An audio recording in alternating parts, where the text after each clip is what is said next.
Yaxshi bor bolam. Yaxshi ishlab kelsang uylantiramiz o'g'lim. O'zi uylanish uchun ketyapman-ku, dada. Bo'pti. Mana ishlab ham keldim. Endi uylanaman. Yaxshi ishlab keling dadajonisi. Farzandimiz uchun ketyapman-ku. Va nihoyat keldim. Endi sizlar tashlab ketmayman.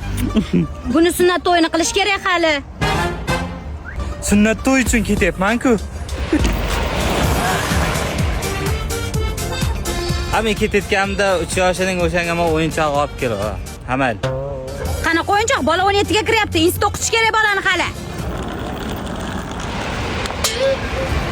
Bir amallab ko'rib, hech qayerga bormayman. Dada, uylanaman, uylantiring. Yaxshi ishlab kelsang uylantiramiz, bolam. O'zi uylanishga ketyapman-da, dada. Cho'ta tanish holat.